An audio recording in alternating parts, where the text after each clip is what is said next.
Bismillahirrahmanirrahim.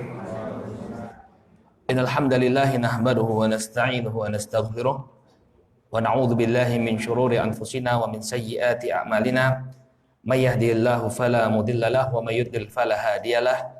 Asyhadu an la ilaha illallah wahdahu la syarikalah wa asyhadu anna Muhammadan abduhu wa rasuluh sallallahu alaihi wa ala alihi wa sahbihi wa man ittaba'a hudahu ila yaumiddin, amma ba'd. Bapak-bapak dan ibu-ibu kaum muslimin wal muslimat rahimani wa rahimakumullah. Alhamdulillah, puji syukur kita panjatkan kepada Allah Subhanahu wa taala atas segala nikmat yang telah Allah Subhanahu wa taala anugerahkan kepada kita semua, sehingga di malam hari ini kembali kita berkumpul di masjid yang kita cintai ini untuk melanjutkan pelajaran kita membahas sirah dari para sahabat Rasul sallallahu alaihi wasallam, di mana kita masih membahas atau kita berada di ujung pembahasan tentang perjalanan hidup Amirul Mukminin Umar bin Khattab radhiyallahu taala anhu. Bapak dan Ibu yang semoga senantiasa dimuliakan Allah, pada pertemuan yang terakhir kita telah sebutkan bagaimana peristiwa pembunuhan Umar bin Khattab radhiyallahu taala anhu secara global, yakni bahwa ketika itu beliau radhiyallahu anhu sedang mengimami salat subuh, kemudian seorang budak Majusi yang bernama Abu Lu'lu'ah kemudian menikam beliau ketika beliau sedang sholat. Ya, inilah yang menjadi awal mula atau menjadi penyebab terbunuhnya Umar bin Khattab radhiyallahu taala anhu. Bapak dan Ibu, di dalam sebuah hadis atau sebuah athar dari Amr bin Maimun rahimahullah, seorang tabi'i, kita akan bisa membaca atau tergambar pada kita bagaimana secara detail peristiwa pembunuhan tersebut. Oleh karena itu, pada kesempatan malam hari ini kita akan coba bahas, ya, atau kita coba bacakan kisah tersebut secara detail. Kisahnya ada dalam Sahih Al-Bukhari, karena di dalamnya selain bisa menggambarkan keadaan pembunuhan Umar bin Khattab radhiyallahu taala anhu sampai wafatnya beliau secara detail, kita juga akan bisa mendapatkan pelajaran-pelajaran yang sangat berharga. Demikian juga kita bisa tahu apa sih wasiat-wasiat terakhir Umar bin Khattab radhiyallahu taala anhu kepada kaum muslimin, dan bagaimana suksesi atau berpindahnya kepemimpinan dari Umar bin Khattab kepada Khalifah Utsman ibn Affan radhiyallahu taala anhu. Mari kita simak apa yang disampaikan oleh Imam Al-Bukhari rahimahullahu taala dari Amr bin Maimun rahimahullahu taala. Amr bin Maimun rahimahullah mengatakan, inni laqaimun ma baini wa bainahu illa Abdullah ibnu Abbas ghadata usiba. Kata Amr bin Maimun, ketika itu saya berdiri dalam shaf salat, ya, ketika peristiwa itu terjadi, Amr bin Maimun itu berada di shaf yang kedua, pas di belakang imam. Tapi di shaf yang kedua. Ya. Ma baini wa bainahu illa Abdullah ibnu Abbas. Tidak ada seorang pun yang berada di antara aku dengan Umar kecuali Abdullah bin Abbas. Jadi Abdullah bin Abbas, ya, berada di belakangnya Umar, kemudian di belakangnya adalah Amr bin Maimun. Dalam riwayat yang lain disebutkan bahwa di belakang imam atau di belakang Umar itu ada Abdurrahman bin Auf. Jadi Abdurrahman bin Auf dan Abdullah bin Abbas itu berada di belakang Umar. Ya, ghadata usib, pada hari di mana Umar itu ditikam. Wa kana idza marra baina saffain qala istawu hatta idza lam yara fihinna khalalan taqaddama wa kabbar. Kebiasaannya Umar radhiyallahu taala anhu ketika beliau berjalan di antara dua shaf, ya, beliau mengatakan istawu, luruskan shaf-shaf kalian. Jadi beliau meluruskan shaf. Ini tugas seorang imam sebelum menegakkan salat atau sebelum memulai takbiratul ihram, memastikan terlebih dahulu shaf-shaf itu sudah lurus, atau dia memerintahkan kepada makmum untuk meluruskan shaf. Jadi bukan dibiarkan, ya, langsung Allahu Akbar, enggak, diluruskan terlebih dahulu. Istawu hatta idza lam yara fihinna khalalan taqaddama fakabbar. Sampai tidak ada lagi kebengkokan di dalam shaf tersebut, baru kemudian beliau maju ke depan dan bertakbir. Jadi ini merupakan sunnah Rasulullah yang diteruskan oleh para sahabat. Mereka meluruskan shaf terlebih dahulu, baru kemudian maju ke depan dan mengimami jamaah kaum muslimin. Wa rubbama qara'a surata Yusuf awin Nahl aw nahwa dzalika fi raqatil ula hatta yajtami'an nas.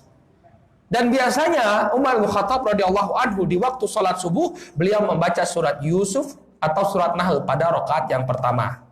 Hatta yajtami'an nas, dengan tujuan agar manusia itu berkumpul.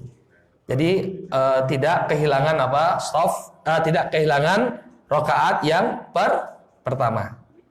Ya, jadi beliau memang sengaja memanjangkan rakaat yang pertama dengan tujuan apa? Orang nanti masih mendapatkan ruku. Dipanjangkan. Karena di antara jamaah itu ada yang sudah tua, ada yang rumahnya agak jauh, ada yang harus bersiap-siap terlebih dahulu. Sehingga agar mereka semua mendapatkan rakaat yang pertama, Umar radhiyallahu ta'ala memanjangkan ya surat yang dibaca di rakaat yang pertama. Kemudian kata Amr bin Maimun, "Fama huwa illa an kabbara fasami'tuhu yaqul qatalani au akalani al-kalb hina ta'anah." Sampai kemudian ketika Umar mengucapkan takbir, ya, fasami'tuhu yaqul, maka aku mendengar dia mengatakan qatalani al-kalb au akalani kalb. Ya, seekor anjing telah membunuhku, seekor anjing telah menerkamku. Ketika beliau ditikam oleh Abu Lu'lu'ah al-Majusi. Fatar al-ilju bis-sikin dzati tarfain la yamurru ala ahadin yaminan wala shimalan illa ta'anah. Maka ternyata ya ada seseorang yang telah menikam beliau dengan pisau yang bermata dua. Pisau yang bermata dua itu seperti ini ya, satunya panjang, satunya pendek.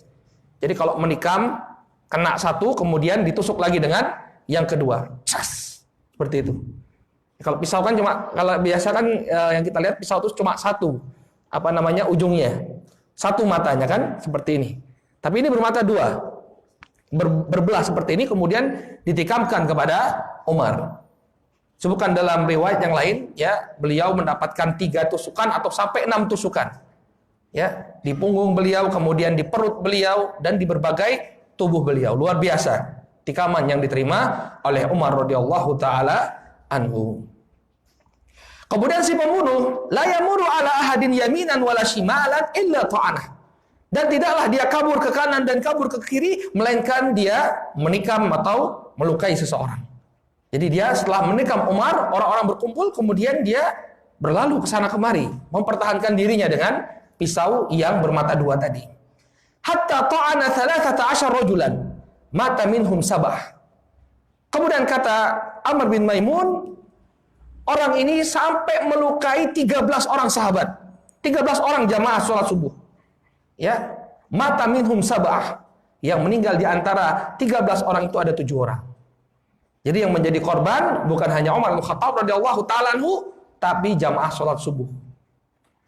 Ya, bayangkan ketika dia setelah menikam Umar, dia kabur, orang-orang berusaha menangkapnya, kemudian dia membabatkan pisaunya ke sana kemari, 13 orang terluka, di antara mereka ya 7 orang meninggal dunia.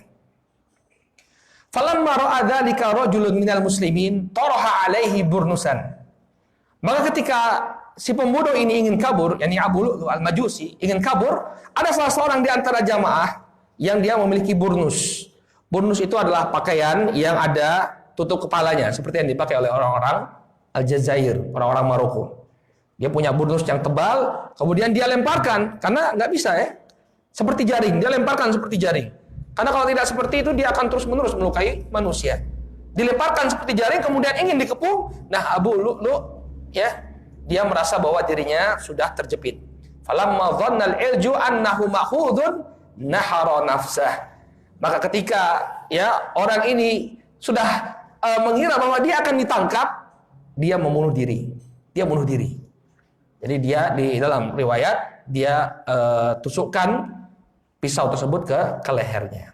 Ini riwayat yang benar. Kalau orang-orang Syiah bilang dia nggak mati, dia berhasil kabur kemudian lari ke Iran, kemudian dimakamkan di sana. Ada kota khusus untuk ya kota khusus, kemudian di sana dibangun kuburannya, sebagaimana yang kita sebutkan pada pertemuan yang telah berlalu. Dalam Sahih Al-Bukhari riwayatnya Amr bin Maimun bahwa dia bunuh diri, pengecut dia, karena takut ketangkap, akhirnya dia bunuh diri. Ya. Kemudian apa yang terjadi? Fatanawal Umar yada Abdurrahman ibn Auf.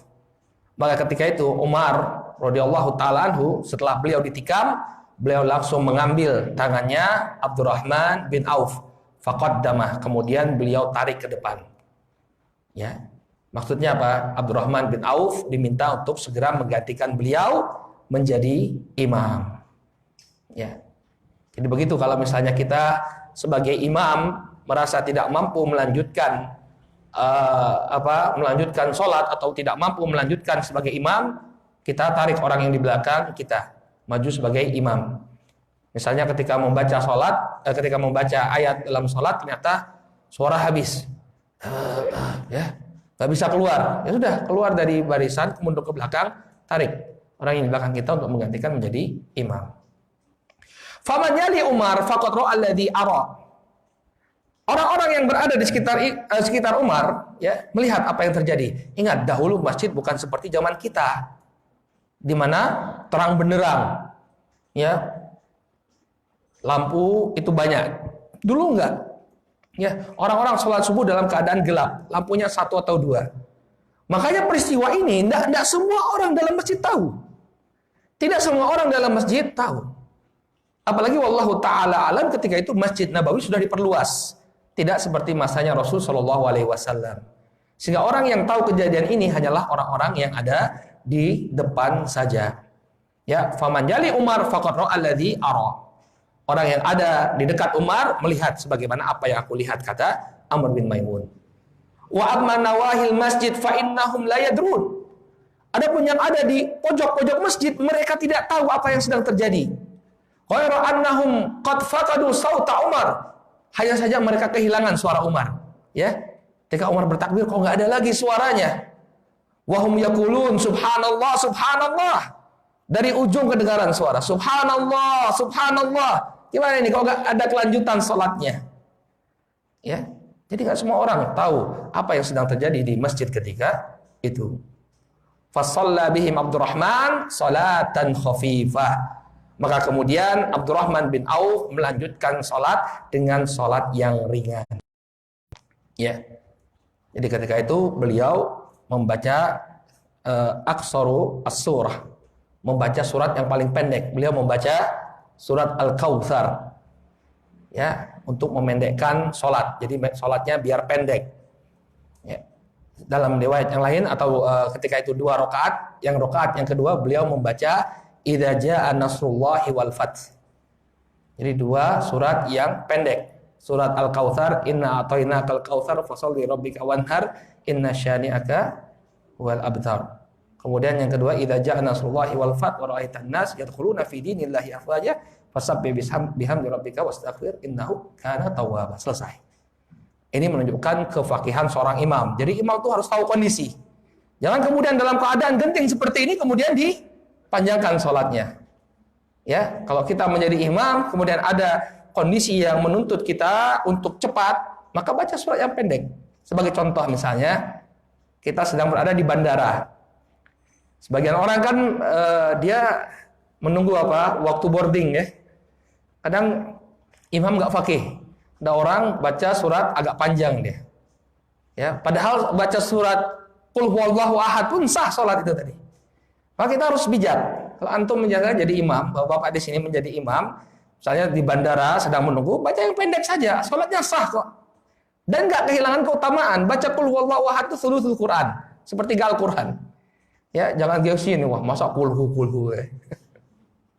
Baca qul huwallahu ahad aja nggak apa-apa. Ya, yang pertama qul huwallahu ahad, yang kedua qul a'udzu birabbin nas, nggak jadi masalah. Ya. Maka Abdurrahman bin Auf membaca surat yang paling pendek. Beliau membaca Al-Kautsar dan membaca surat Idza jaa nasrullahi wal fath. Baru kemudian falamman sarafu qala ya ibna Abbas undur man qatalani. Maka ketika sudah selesai salat, Umar radhiyallahu taala mengatakan kepada Abdullah bin Abbas, ingat Abdullah bin Abbas berada di belakang Umar ketika itu. Ya ibna Abbas undur man qatalani.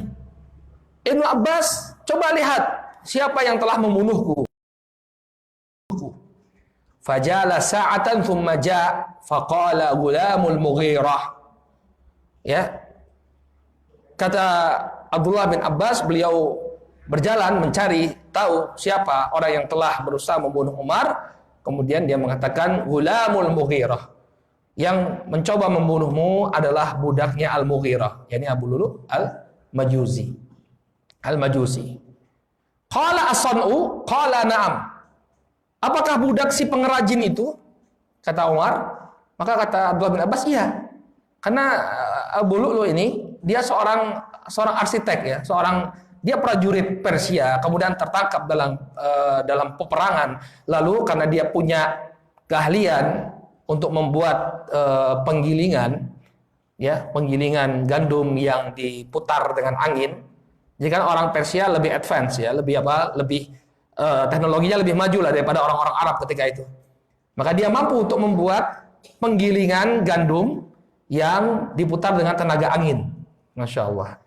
Kalau sekarang seperti apa? Pembangkit listrik tenaga apa? Tenaga angin. Ya. Atau tenaga apa? Bukan angin namanya apa? Kalau angin itu PLTA, deh susah. Tersamarkan dengan PLTA karena air dan angin itu depannya A. Bukan, apa bahasa Sanskertanya angin itu, lupa saya. Bayu, tenaga bayu ya. Ya, bukan banyu ya. Baik, dia mampu, makanya kata Umar, as-san, ya na'am kata dia. Iya, benar kata Abdullah bin Abbas. Memang yang ahli membuat penggilingan tadi. Qala qatalahu Allah, ya, laqad amartu bihi ma'rufan. Maka kata Umar, semoga Allah Subhanahu wa taala membunuhnya. Dia sudah mati ya. Laqad amartu bihi ma'rufan. Aku telah memerintahkan dia untuk berbuat baik. Itu memudahkan kaum muslimin dengan membuat penggilingan yang bisa diputar dengan tenaga angin.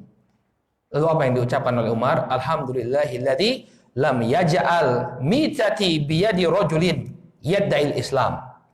Segala puji bagi Allah Subhanahu wa taala yang tidak menjadikan kematianku di tangan seseorang yang mengaku beragama Islam. Karena Abu Lu'lu ini bukan seorang muslim, dia seorang Majusi. Dia bersyukur Umar. Kenapa? Kalau yang membunuh beliau adalah seorang muslim, ya, bisa jadi orang tadi diampuni oleh Allah Subhanahu wa taala. Kenapa? Karena innallaha la yaghfiru ay yushraka bihi wa yaghfiru ma duna dzalika liman yasha. Allah mengampuni siapa yang Allah inginkan, tapi karena dia orang kafir, maka orang kafir wa ma'wahun nar wa mal lidzalimin min ansar. Tempat kembali mereka adalah neraka dan tidak ada penolong bagi orang tersebut. Maka Umar bersyukur. Kenapa? Karena dia pasti akan dihukum oleh Allah Subhanahu wa taala kekal abadi di dalam neraka.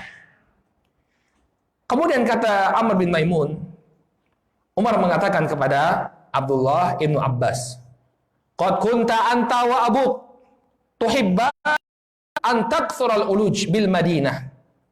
Wa kana al-Abbas aktsaruhum raqiqan."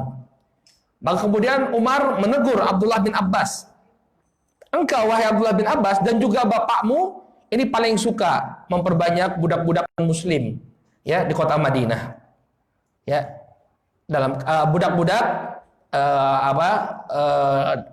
al-uluj, yakni budak-budak yang berasal dari non-Arab. Kalian memasukkan budak-budak non-Arab ke dalam kota Madinah. Wa kana al-Abbas aktsaruhum raqiqan. Dahulu Abbas, bapaknya Abdullah bin Abbas, ini adalah orang yang paling banyak budaknya. Faqala in syi'ta fa'al, ay in syi'ta qatalna. Wahai Umar, kalau engkau memang menginginkan, kami akan bunuh budak-budak kami. Kalau memang engkau tidak berkenan kami memiliki banyak budak, maka kami akan bunuh budak-budak kami, kata Abdullah bin Abbas. Karena ternyata budak-budak ini ya menyimpan kebencian kepada kaum muslimin. Namun kata Umar, kadzabta. Kadzabta bukan artinya engkau telah berdusta ya. Jadi sebagian orang keliru menerjemahkan. Saya lihat sebagian terjemahan kadzabta diterjemahkan engkau telah berdusta. Tidak. Kadzabta maknanya akhta'ta, engkau telah berbuat suatu kesalahan. Kalau engkau membunuh budak-budakmu tadi, engkau telah terjatuh pada kekeliruan. Maksudnya begitu. Jadi bukan Umar menuduh Abdullah bin Abbas berdusta, tidak. Kadzabta ay akhta'ta. Engkau telah melakukan kesalahan. Ba'da ma takallamu bilisanikum wa sallu kiblatakum wa hajju hajjakum. Ya, mereka telah berbicara dengan bahasa kalian, salat menghadap kiblat kalian dan berhaji seperti haji kalian. Artinya kalau budak-budak ini sudah masuk Islam enggak boleh dibunuh. Kenapa? Karena zahirnya mereka telah menunjukkan keislaman. Kita nggak boleh nuduh orang kalau dia muslim, dia salat, dia haji, maka zahirnya dia muslim, nggak boleh kemudian dibunuh. Ya. Inna dima'akum wa amwalakum wa aradukum haram, kata Nabi SAW. Sesungguhnya orang kalau dia sudah masuk Islam sama muslim, ya, harta, darah dan harta, darah dan kehormatannya haram untuk ditumpahkan. Maka jangan kau lakukan, jangan kau bunuh budak-budakmu. Ya, bayangkan ya, dalam keadaan parah itu masih meluruskan Abdullah ibn Abbas. Fahtumila ila baitihi fantolakna ma'ah. Maka kemudian Umar radhiyallahu taala anhu pun dibawa ke dalam rumahnya dan kami pun menyertai beliau. Wa ka'annan nas lam tusibhum musibatun qabla yauma idzin. Dan ketika itu seakan-akan manusia belum pernah menerima musibah sebesar musibah pada hari tersebut. Artinya benar-benar goncang mereka dengan peristiwa penikaman Umar bin Khattab radhiyallahu taala anhu. Bagaimana tidak? Kita sudah sebutkan dalam berbagai pertemuan bagaimana adilnya Umar, bagaimana pedulinya Umar kepada rakyatnya. Ternyata pada hari tersebut mereka akan kehilangan seorang pemimpin yang demikian adil. Faqailun yaqul la bas. Sebagian orang mengatakan tidak mengapa. Artinya Umar akan sembuh. Wa qailun yaqul akhafu alaih. Sebagian lagi mengatakan saya sangat mengkhawatirkan keadaan Umar. Goncang mereka. Mereka tetap sebagian berpikiran positif, Umar akan sembuh, nggak akan terjadi apa-apa. Sebagian mengatakan saya sangat khawatir dengan keadaan Umar bin Khattab radhiyallahu taala anhu. Fa'utiya binabidhin fasyaribah fa kharaja min jawfih. Maka kemudian Umar disuguhkan nabidh. Nabidh sudah pernah kita sebutkan, yaitu air rendaman buah ya. Bisa itu terbuat dari anggur atau terbuat dari tamar. Seperti infus water ya. Tapi dari tamar dan dari kurma atau dari anggur. Jadi kurma dan anggurnya itu direndam dalam air. Kemudian dia jadi minuman yang segar. Maka kemudian Umar diberikan. Ya, dalam riwayat yang lain beliau minta minum. Maka diberikanlah nabidh tadi. Air rendaman kurma atau air rendaman anggur. Fasyaribahu fakharaja min jawfih. Maka kemudian Umar meminum air tersebut lalu keluar dari bekas lukanya. Berarti tajam enggak? Tajam misalnya. Sampai dalam sekali lukanya, sampai menyentuh alat-alat pencernaan yang ada di tubuh Umar, sampai ke lambung beliau. Ya, ketika beliau minum keluar nabidhnya tadi. Sampai keluar dari luka-luka beliau. Tsumma utiya bilabanin fasyaribahu fakharaja min jurhih. Demikian juga diberikan kemudian kepada beliau susu. Sama dengan nabidh tadi, ketika diminumkan kepada Umar keluar dari luka-luka beliau. Fa'alimu annahu mayyit. Maka orang-orang pun menyadari bahwa sebentar lagi Umar bin Khattab radhiyallahu anhu akan meninggal dunia karena demikian parah luka yang beliau terima. Fadakhalna alaihi wa ja'an nas faja'alu yuthnuna alaihi. Maka kemudian orang-orang pun datang menjenguk Umar bin Khattab radhiyallahu taala anhu dan memuji kebaikan-kebaikan yang dilakukan oleh Umar bin Khattab radhiyallahu taala anhu. Sampai kemudian Bapak dan Ibu yang dimuliakan oleh Allah, kata Amr bin Maimun, wa jaa rajulun syabun faqala abshir ya amiral mu'minin bi busrallahi lak min suhbati Rasulillah sallallahu alaihi wasallam wa qadamin fil Islam ma qad alimt thumma walita fa'adalta thumma syahadah. Kemudian datanglah seorang pemuda memberikan pujian kepada Umar bin Khattab radhiyallahu taala. Abshir ya Amirul Mukminin. Bergembiralah engkau wahai Amirul Mukminin dengan kabar gembira yang datang dari Allah Subhanahu wa taala. Engkau telah menjadi sahabatnya Rasul sallallahu alaihi wasallam. Demikian juga engkau termasuk orang yang masuk Islam di awal-awal. Ya. Maqad alimta thumma walita wa adalt. Kemudian engkau diberikan kepemimpinan dan engkau memimpin dengan penuh keadilan. Thumma syahadah. Kemudian engkau pun mendapati kematian dengan cara mati syahid. Qala wadidtu anna dzalika kafafun la alayya walali. Kemudian Umar mengatakan, aku merasa senang ketika pemerintahanku ya aku tinggalkan dalam keadaan stabil. Ya, dalam keadaan stabil, ya, dalam keadaan aku tidak mendapatkan dosa dan walaupun aku tidak mendapatkan pahala. Artinya beliau senang ketika kepemimpinan beliau itu tidak memberikan, walaupun tidak memberikan pahala kepada beliau, paling tidak ada dosa yang harus beliau bawa menjumpai Allah Subhanahu wa taala.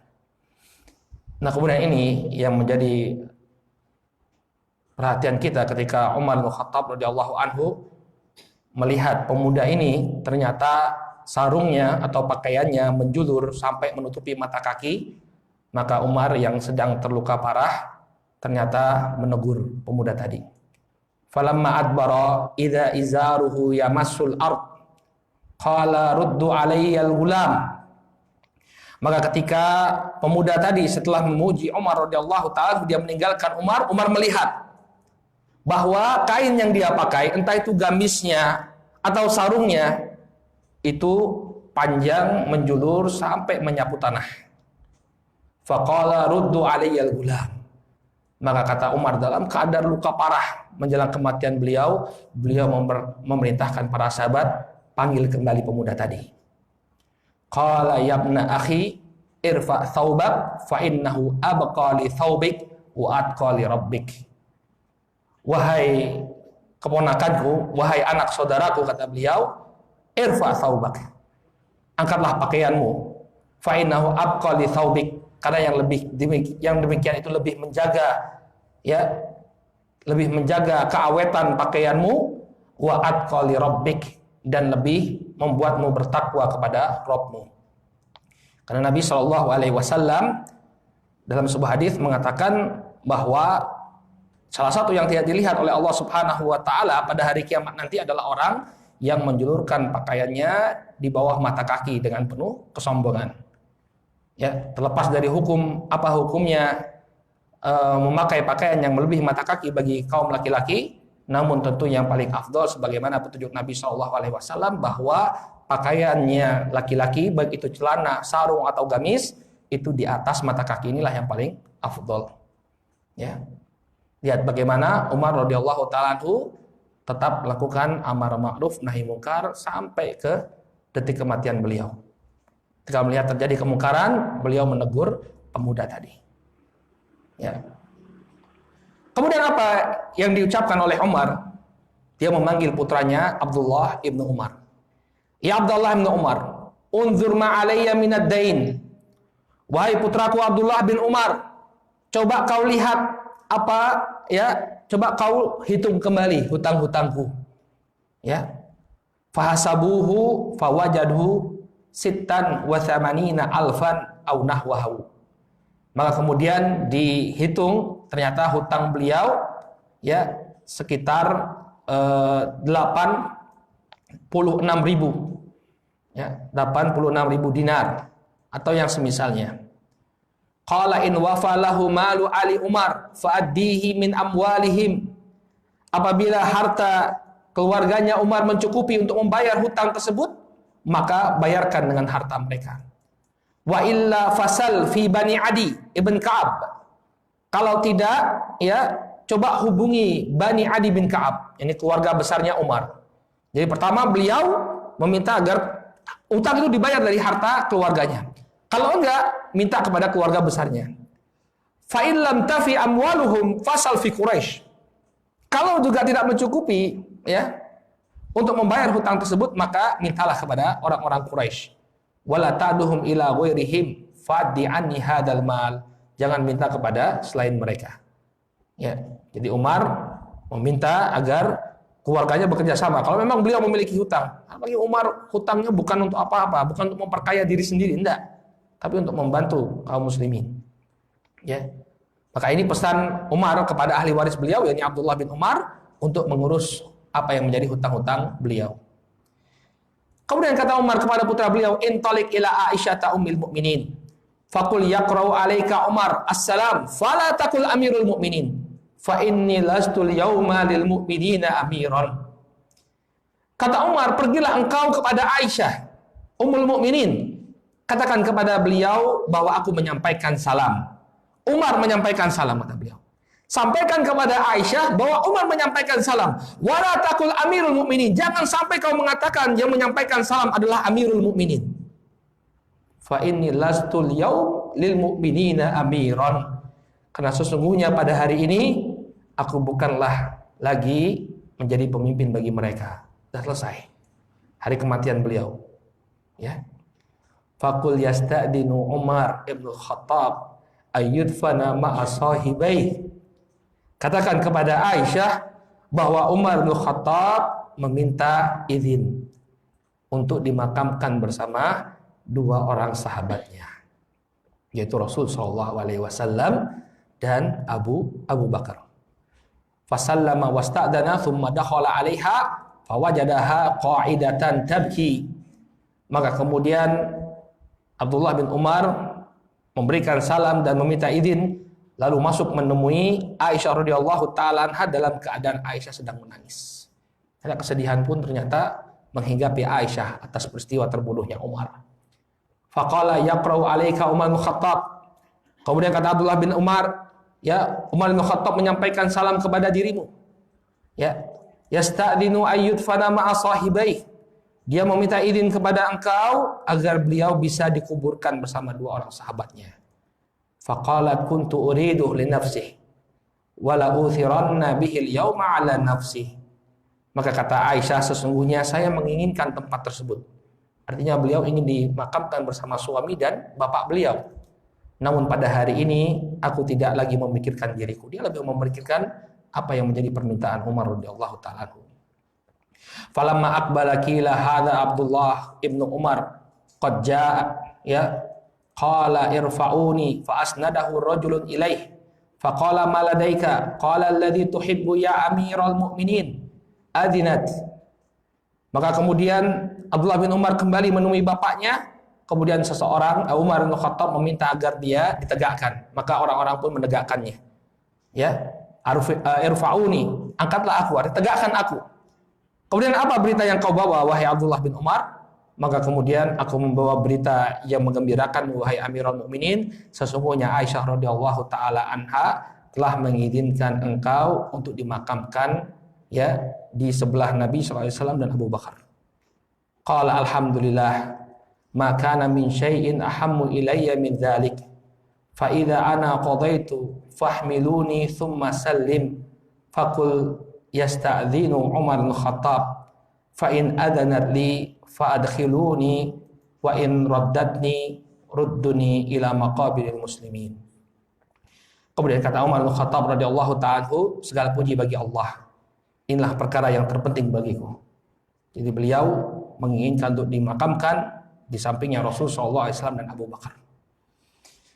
Tapi perhatikan apa yang diucapkan oleh Umar. Apabila saya telah meninggal dunia, maka bawalah saya, ya, ke tempat tadi, ke kamarnya Rasul sallallahu alaihi wasallam, kemudian katakan bahwa Umar bin Khattab meminta izin kepada Aisyah.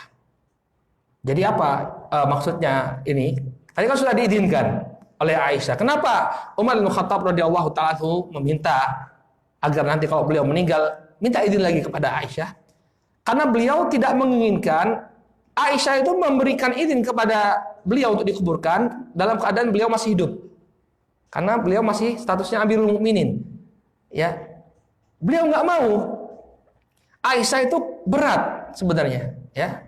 Jadi beliau ingin memastikan betul bahwa Aisyah itu benar-benar ridho beliau dimakamkan di sana. Maka setelah saya mati, tanya lagi, boleh nggak saya dimakamkan di sini? Boleh nggak Umar dimakamkan di sini? Kalau diperbolehkan, maka makamkanlah aku di tempat tersebut. Kalau dia tidak mengizinkan, rudduni ila maqabiril muslimin, maka kuburkanlah aku di pemakaman kaum muslimin. Ya, tidak mau memanfaatkan jabatan. Karena beliau khawatir kalau sekarang Aisyah mengizinkan. Kenapa? Karena statusnya masih Amirul Mukminin. Tapi nanti coba tanya lagi, kalau saya sudah meninggal dunia, apakah dia tetap mengizinkan? Kalau tetap mengizinkan, maka makamkan. Kalau tidak mengizinkan, kuburkan aku di pemakaman kaum muslimin. Waja'at ummul mu'minin Hafsah wan nisa'u tusiru ma'aha falamma ra'ainaha kumna fawalajat alaihi fabakat indahu sa'atan. Kemudian datanglah ummul mu'minin Hafsah binti Umar radhiyallahu taala anha dan kaum wanita bersama beliau. Ketika kami melihat kedatangan beliau, maka kami pun pergi meninggalkan tempat tersebut. Lalu Hafsah pun menangis di sisi Umar radhiyallahu taala anhu, putri beliau yang juga merupakan istri dari Rasul sallallahu alaihi wasallam. Wasta'dana ar-rijalu fawalajat dakhilan lahum fasami'na buka'aha minad dakhil. Kemudian ada rombongan yang kembali datang, rombongan laki-laki yang mendatangi Umar. Maka Hafsah binti Umar masuk ke dalam kamar. Kemudian kami pun mendengar tangisan beliau dari dalam kamar. Ya. Jadi begitu, tidak terjadi ikhtilat, campur baur. Kalau ada laki-laki yang berkunjung, yang perempuan masuk. Kalau ada perempuan yang ingin berkunjung, yang laki-laki keluar. Jadi nggak campur baur. Ya. Ini adab yang Islami. Kalau ada kita mengunjungi orang yang sakit, paling idealnya adalah kalau ada yang berkunjung itu adalah laki-laki, yang perempuan keluar. Kalau yang berkunjung itu perempuan, yang laki-laki keluar. Kalau bukan mahram. Ya kalau mahram nggak jadi masalah. Ya. Kemudian Bapak dan Ibu yang dimuliakan oleh Allah Subhanahu wa taala, ketika Umar berada di penghujung usia beliau, orang-orang mengatakan kepada Umar, faqalu ausiya Amirul Mukminin, istakhlif. Wahai Amirul Mukminin, berikanlah wasiat, tunjuklah khalifah penggantimu. Kemudian kata Umar, qala ma ajidu ahadan ahaqqa bihadzal amr min haula'in nafar abi rahad alladhi tuwfiya Rasul sallallahu alaihi wasallam wa huwa anhum radin. Maka kata Umar radhiyallahu taala anhu, aku tidak mendapati ada seorang yang berhak dalam kepemimpinan ini kecuali sekelompok orang yang Rasul sallallahu alaihi wasallam meninggal dunia dalam keadaan beliau ridho. Wahwa radin, dalam keadaan beliau ridho kepada sekelompok orang tersebut.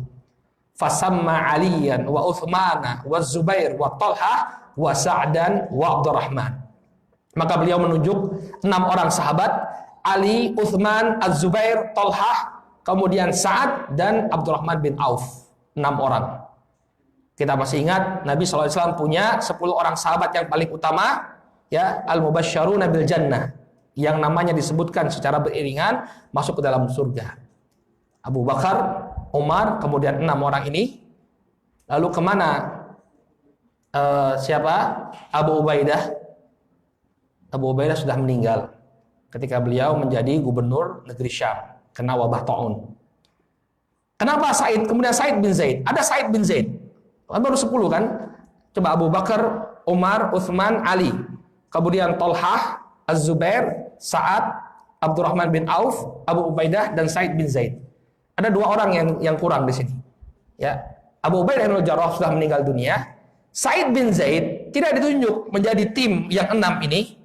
Kenapa? Karena dia masih satu keluarga dengan Umar. Umar tidak mau ada kesan KKN, nepotisme. Karena Said bin Zaid ini dari Bani Adi, Al-Adawi dia. Sehingga Umar nggak mau. Ada orang kalau mengatakan, loh kenapa itu Said bin Zaid? Masih kerabatnya Umar. Nggak mau Umar. Said bin Zaid nggak usah ikut-ikutan. Maka ditunjuklah 6 orang tadi. Faqala yashhadukum Abdullah bin Umar wa laysa lahu minal amr syai'. Kahayati at-ta'ziyah lahu. Fa in asabat al-imarah sa'dan fa huwa dzak wa illa wal yasta'in bihi. Ayyukum ma umira fa inni lam a'zilhu an ajzin wala khiyanah.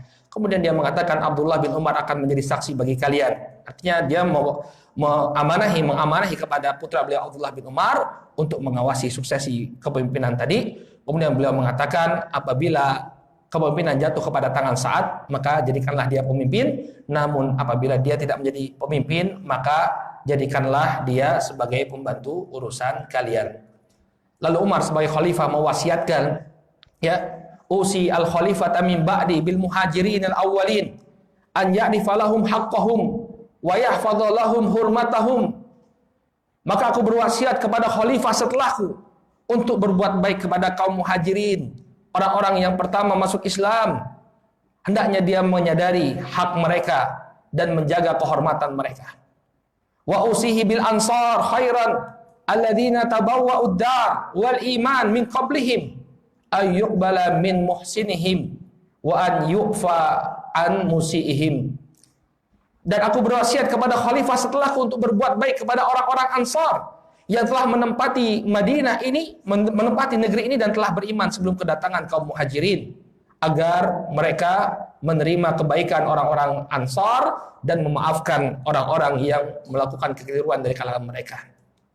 Wa usihi bi ahli al-amsar khairan fa innahu ridul Islam wa hubatul mal wa ghaidul adu wa an la yu'khadha minhum illa fadluhum an ridahum.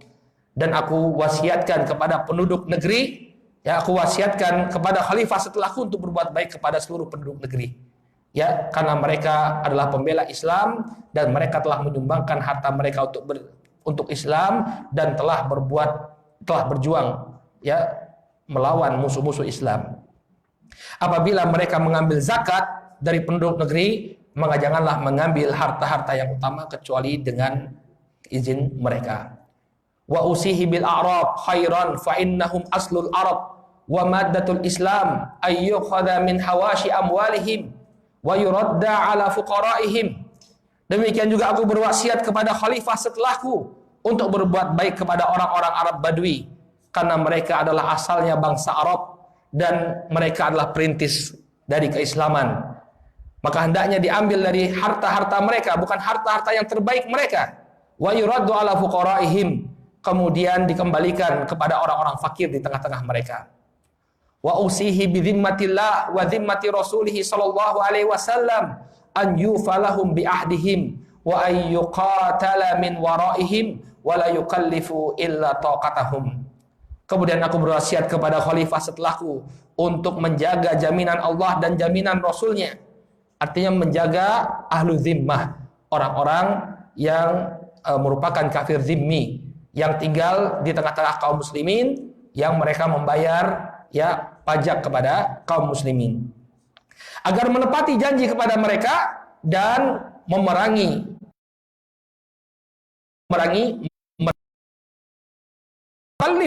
illa tidak membebani mereka sebatas kemampuan mereka.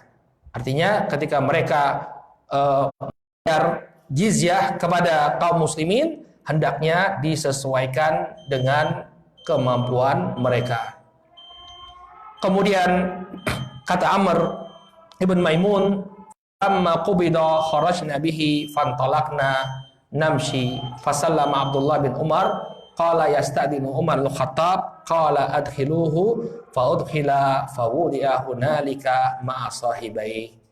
Maka ketika Umar pun menghembuskan napasnya yang terakhir, kami pun membawa Umar radhiyallahu anhu dengan berjalan. Kami kemudian memberikan salam kepada Aisyah dan meminta izin kepada beliau. Kemudian kata Aisyah, adkhiluhu fa udkhila wa wudi'a hunalika. Kemudian beliau pun dimasukkan ke dalam kamar Aisyah, lalu dimakamkan bersama dua orang sahabatnya, yaitu Rasul Shallallahu Alaihi Wasallam dan Abu Bakar Siddiq radhiyallahu taala anhu. Dengan demikian wafatlah Amirul Mukminin, ya, khalifah yang kedua, sahabat Rasul Shallallahu Alaihi Wasallam yang terbaik setelah Abu Bakar Siddiq radhiyallahu taala anhu. Dengan demikian selesailah kita dari pembahasan sirahnya Umar radhiyallahu taala anhu. Dan 6 orang yang tadi ditunjuk oleh Umar bin Khattab, mereka bermusyawarah dan bersepakat untuk memilih Utsman ibn Affan radhiyallahu taala anhu sebagai khalifah yang ketiga. Sehingga insya Allah pada pertemuan yang akan datang pembahasan kita akan masuk ke dalam sirah atau perjalanan hidup khalifah yang ketiga Utsman bin Affan radhiyallahu taala. Wallahu taala a'lam bisawab. Kita cukupkan dulu sampai di sini, mudah-mudahan bermanfaat. Subhanakallahumma wa bihamdika asyhadu an la ilaha illa anta astaghfiruka wa atubu ilaik. Assalamualaikum warahmatullahi wabarakatuh.